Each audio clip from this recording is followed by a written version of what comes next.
Hi hi hi మీ అందరికీ సాధనా సాధకులు కార్యక్రమానికి స్వాగతం పలుకుతోంది మీ తారా. ఇదే నా మొదటి షో. నా మొదటి గెస్ట్ డాక్టర్ భార్గవ్. అందరికీ అర్థమయ్యేలా చెప్పాలంటే 5 రూపాయల డాక్టర్. ఈ 5 రూపాయల ఫీజు అనేది మీకు కామెడీగా అనిపించట్లేదా? ఒక సగటు ఇండియన్ యొక్క మంత్లీ ఇన్కమ్ 1570 రూపాయలు, అంటే రోజుకి 50 రూపాయలు అన్నమాట. దానికి సంబంధించినంత వరకు 5 రూపాయలు పెద్ద అమౌంటే. డాక్టర్ భార్గవ్, ప్రభుత్వ ఆసుపత్రుల పట్ల ప్రజలు ఆకర్షితులు అవ్వడానికి మీ దగ్గర ఏమైనా ప్రణాళిక ఉందా? చీఫ్ మినిస్టర్, ప్రైమ్ మినిస్టర్, రాష్ట్రపతి, governor, MP, MLA, IAS, IPS officers, సింపుల్గా చెప్పాలంటే ఆల్ గవర్నమెంట్ సర్వెంట్స్ గవర్నమెంట్ హాస్పిటల్స్లో మాత్రమే చేరాలి అన్న చట్టం తీసుకొస్తే అన్ని గవర్నమెంట్ హాస్పిటల్స్ అగ్రస్థానంలో ఉంటాయి. డాక్టర్ సార్, మీ కోల్డ్ ఫీవర్ వస్తే ఏ డాక్టర్ని మీట్ అవుతారు? ఏ మెడిసిన్ వేసుకుంటారు? డాక్టర్ సరళ 5వ తరగతి వరకే చదువుకుంది. మా అమ్మ, ఆవిడే మా ఫ్యామిలీ డాక్టర్. ఆవిడ పెట్టే మిరియాల రసమే మెడిసిన్స్లో కల్లా బెస్ట్ మెడిసిన్.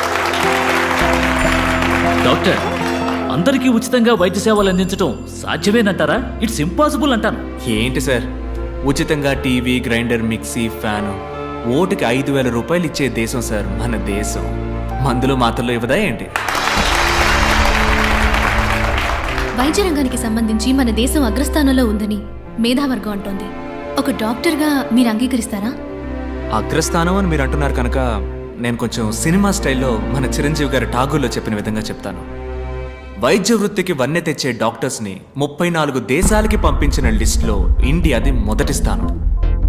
కానీ అదే సమయం తమ దేశ ప్రజల కోసం ఉన్నతమైన వైద్య సేవలు అందించే దేశాల లిస్టులో ఇండియాది 112వ స్థానం. ప్రాపర్ మెడికల్ క్వాలిఫికేషన్ లేని డాక్టర్స్ మాత్రమే మన దేశంలో 57.3%. ఒక సంవత్సరంలో ఇండియాలో జరిగే మెడికల్ ఎర్రర్స్ మాత్రం ఎన్నో చెప్పనా? 52 లక్షలు. 120 కోట్ల మంది జనం ఉన్న ఈ దేశంలో కేవలం 120 మందికే వైద్యం అందుతుంటే అగ్రస్థానం అని ఎలా అనగలం? వైద్య రంగంలో అతిపెద్ద స్కామ్ గా మీరు ఏదనుకుంటున్నారు డాక్టర్? Medical checkup. మీలో ఎంతమంది నార్మల్గా ఉన్నారో చేయొద్దండి. ఒకే ఒక్కసారి మెడికల్ చెకప్కి వెళ్ళారండి, ఒక్కళ్ళు కూడా నార్మల్ అని చెయ్యెత్తరు. నార్మల్గా ఛేదించండి.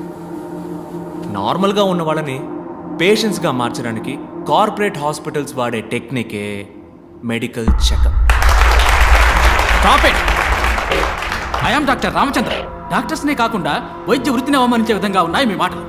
ఓహ్, డాక్టర్స్ అందరూ దుర్మార్గులే అన్నది మీ ఉద్దేశమా? ఖచ్చితంగా కాదు డాక్టర్. వందలాది మంది మంచి డాక్టర్స్ మధ్య వైద్య వృత్తిని వ్యాపారంగా మాత్రమే చూసే ఓ 10 మంది డాక్టర్స్ ఉండడం సహజం. వాళ్ళందరికీ నా సమాధానం కొంచెం కోపాన్ని తెప్పిస్తుంది. మీకు కోపం వచ్చిందా?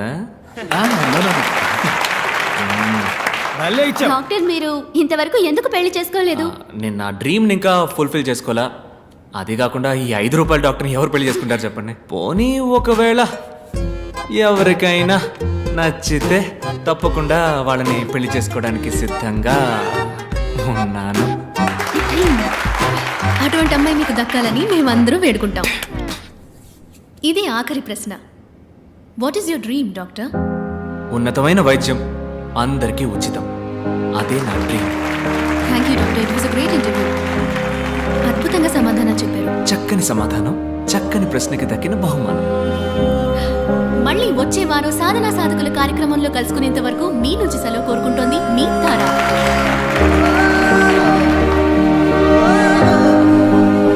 Nice interview. బాయ్. ఓయ్ తమ్ముడు, నీతో కొంచెం మాట్లాడాలి, రా. క్లినిక్లో నా కోసం వెయిట్ చేస్తుంటారు, నేను పోతా. రోజ్ మిల్క్ కొనిస్తారా? రోజ్ మిల్కా? తమ్మి, రెడీ అమ్మా, రెడీ. అంబులెన్స్ డ్రైవర్ ని ప్రగతి నగర్ లో వేసేద్దాం. ఏజెంట్ ని వాళ్ళ ఇంట్లో వేసేయటమే సేఫ్. హెచ్ఆర్ ని హాస్పిటల్ వేసేద్దాం. డాక్టర్ ని జాగింగ్ చేసేటప్పుడు ప్యాకింగ్. 4 గొర్రెలు దొడ్డి కొట్టేస్తాయి. క్యాప్సా, కైమానా లేక సుకామా, నువ్వే డిసైడ్ చేయాలమ్మా. ఇది చాలా కష్టమైన పనే. మనుషులు చంపడం మహా ఈజీ. ఇలా కిడ్నాప్ చేసిన వ్యక్తుల్ని గుట్టుగా దాచి అందరికీ క్యూరియాసిటీని కలిగించి మీడియా వాళ్ళకు కూడా బుర్ర వేడెక్కించి కాస్త మనసు పెట్టి చూస్తే డైరెక్టర్ శంకర్ పిక్చర్ స్టైల్లోనే ఉంది. ఇలా తప్పు చేసిన వాళ్ళందరినీ వెతికి వలేసి పట్టుకోవడం అనేది చంపడమే కానీ స్టైలు. ఈ కిడ్నాప్ ఏంటి కొత్తగా?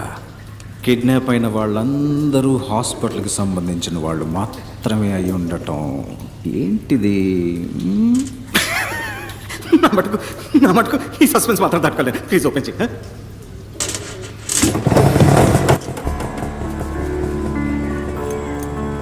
ఓనా వస్తున్నానన్నా. హాయ్ అన్ని తీసుకున్నావమ్మా? తీసుకున్నానన్నా. కూర్చో కూర్చో. బాయ్ అమ్మా.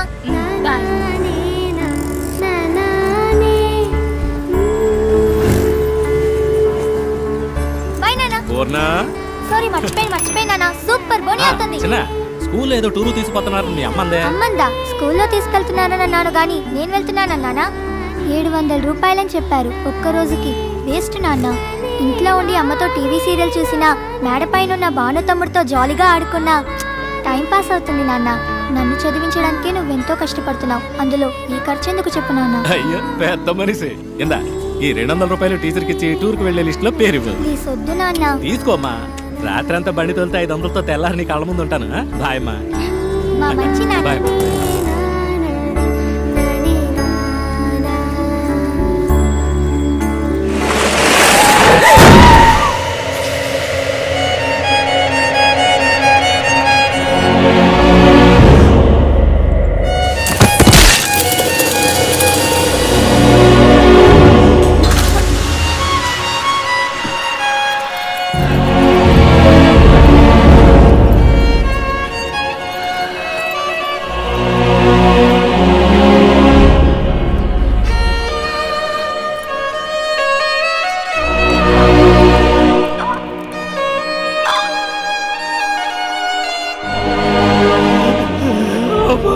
నన్ను చూడరా, ఎంత ఖర్చు అయినా నేను కాపాడుకుంటాను. నన్ను చూడరా.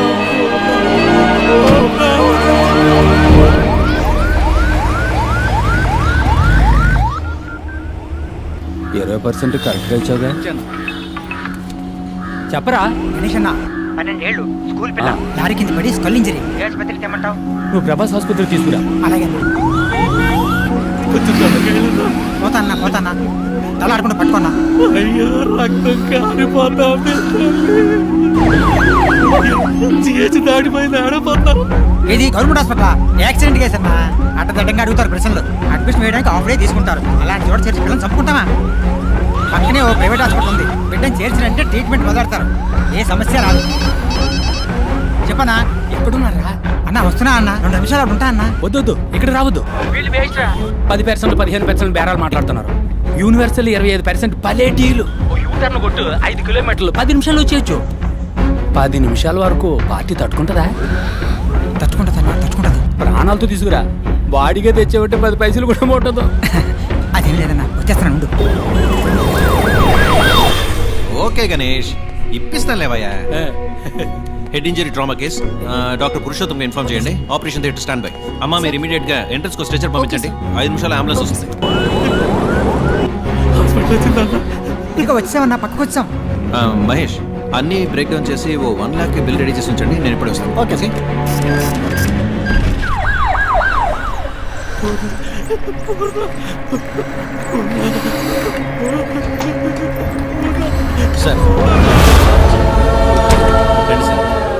సార్ ట్రామా కేసులో మన హాస్పిటల్ నెంబర్ 1, 95% సక్సెస్ రేట్. మీ అమ్మాయి ప్రాణాలు తప్పకుండా కాపాడతాం. దిగులు పడకండి, ఏడవకండి, మేమున్నాం. ఏం పని చేస్తుంటారు? Auto driver. ఓ, పిల్ల పేరు మీద మెడికల్ ఇన్సూరెన్స్ ఏమైనా ఉందా? ఓకే పర్వాలేదు. మహేష్ వీరిని తీసుకెళ్ళి అడ్మిషన్ వేయించుకురా. సార్ మీ దగ్గర ఎంత ఉందో దాన్ని ముందు కట్టి మీ అమ్మాయి పేరు ఓ అడ్మిషన్ వేయించుకురండి. నేను వెళ్ళి డాక్టర్తో మాట్లాడొస్తాను. ఏం దిగులు పడకుండా వెళ్ళండి, మేమున్నాం. ధైర్యంగా వెళ్ళండి. ఎలా ఉంది డాక్టర్? Too late. 10 నిమిషాల ముందు తీసుకొచ్చుంటే ఎంత కాంప్లికేషన్ అయి ఉండేది కాదు. స్కల్ బ్రేక్ అయింది. సర్జరీ మనం చేయొచ్చు, బట్ యూస్లెస్. ఆపరేషన్ చేద్దామన్నారు కదా డాక్టర్, చేయండి. బేస్ కుమారు బతకదు. 6 లక్షలు ఖర్చు అవుతుంది. పైగా వెళ్ళనా ఆటో డ్రైవర్ అంటున్నావు. తట్టుకోగలరా? ఉన్న వాళ్ళే ఆలోచిస్తారు డాక్టర్. డబ్బులు ఇచ్చి 1000 క్వశ్చన్స్ వేస్తారు మనని. వేరే ఎక్స్పర్ట్ని తీసుకొచ్చి సెకండ్ ఒపీనియన్ అడుగుతారు. ఇంతకన్నా పెద్ద హాస్పిటల్కి వెళ్ళిపోతారు. కానీ ఇటువంటి వాళ్ళు ఏ ప్రశ్న వేయకుండా అందిన చోటల్లో అప్పో సొప్పో చేసి డబ్బులు కట్టేస్తారు. జరగరాని తప్పేదన్నా జరిగిందే అనుకోండి, మూసుకొని బాడీ తీసుకొని వెళ్ళిపోతారు. ఓకే, డబ్బులు కట్టమని నేను ఆపరేషన్ థియేటర్లో అడుగు పెడతాను. అంతవరకు ప్రాణం పోకుండా ఆపగలమా? వెంటిలేటర్ పెడితే కొంచెం ఆగుతుంది. పెయిన్ఫుల్ ప్రాసెసే. నువ్వు లేట్ చేయొద్దు. ఆపరేషన్కి త్వరగా డబ్బు కట్టమని చెప్పాలి. అలాగే సార్, చెప్తాను.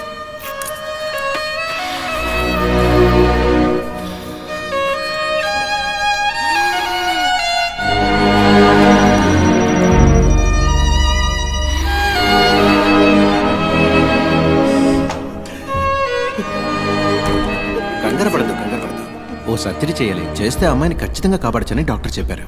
లేదంటే కష్టం అన్నారు. ఏడవద్దు. ఆపరేషన్కి 6 లక్షల రూపాయలు అవుతుందన్నారు. మీ పరిస్థితి నేను వివరంగా చెప్పాను.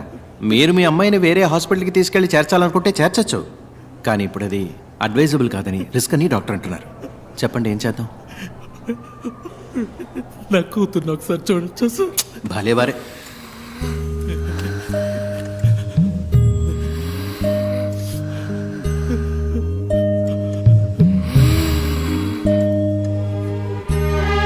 తొందరగా డబ్బు రెడీ చేయండి. వెంటనే ఆపరేషన్ మొదలుపెట్టండి. మీరేం భయపడకండి, మేము ఉన్నాం.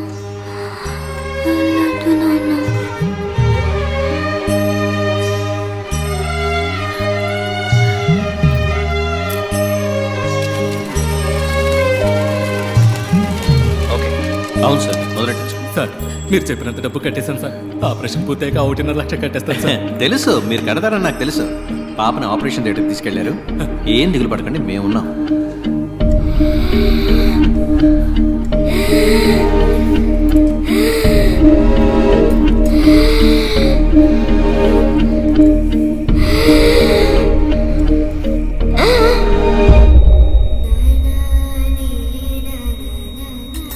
బాడీకి స్టిచెస్ వేసి ఇచ్చేయండి.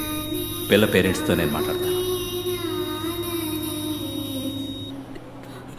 డాక్టర్, సారీ, మీ అమ్మాయిని కాపాడలేకపోయాం. మేము ఎంతగానో ప్రయత్నించాం. మీ అమ్మాయికి బిల్ పవర్ తక్కువ. I'm extremely sorry. Kumar, please. Okay sir. అమ్మా, ఇక్కడ ఏడవకూడదమ్మా. ఏడవాలంటే బయటకు వెళ్ళాడమ్మా. బిడ్డ చచ్చిపోయిందయ్యా. చెప్పండి అయ్యా, ఏడకుండా నిజమేనమ్మా, కానీ ఇక్కడ ఇలా ఏడిస్తే అందరికి ఇబ్బంది కదా. ఒక్కసారి నా బిడ్డని చూడొచ్చు. 1,00,000 రూపాయలు బాకీ ఉంది. అది కట్టేసి మీ అమ్మాయి బాడీని తీసుకుపోయి జరగాల్సిన పని చూడండి. ఇది న్యాయం కాదు సార్. ఇది న్యాయమే కాదు సార్. చచ్చిపోయిన బిడ్డని కాదవాడనే చూడకూడదన్నా ఇదే న్యాయం సార్. నేను మీ బిడ్డను చూడకూడదని లేదండి. మీరు చూడకూడదనడానికి నేను అంత మనసు లేనివాడిని కాదు. మీరు డబ్బు మొత్తం కట్టి బాడీని తీసుకుంటేనే కానీ అంటుంది. అయ్యో, అది పుట్టగానే నా మామే బాబు చూసింది. ఏమో చెప్పితే చెప్పి విసిరించకమ్మా. చూడమ్మా, డబ్బు కట్టేసి నా బిడ్డ సవాల్కి బేరం మాట్లాడుతున్నావా? ఇక్కడే ఉంచుకోయ్యా. తట్టుకోలేకపోయింది. నా బిడ్డ మాట్లాడుతున్నా ఒకసారి చూడండి.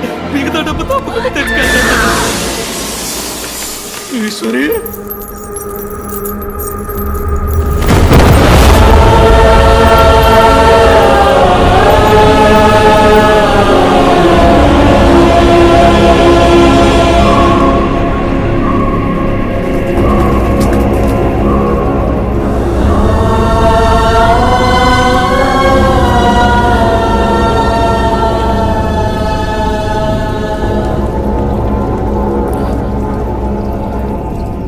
వేసుకోవడానికి గుడ్డ లేదు, ఉండడానికి గూడు లేదు, కడుపు గుక్కెడు గంజి లేదు.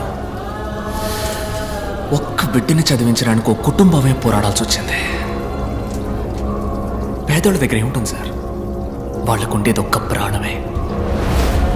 ఆ ప్రాణం కూడా ఒకడు ఎందుకని భావిస్తే వాడిని చేయమంటారు? బై ఎనీ ఛాన్స్ ఆ నలుగురు ఇప్పుడు ప్రాణాలతో ఇంకా బతుకున్నారా? 10 నిమిషాల్లో ఆ పిల్లని ఒక సరైన హాస్పిటల్కి తీసుకెళ్ళుంటే, 10 నిమిషాల్లో ఆ పిల్లకి సరైన ట్రీట్మెంట్ ఇచ్చుంటే ఆ పిల్ల చనిపోయేది కాదు సార్.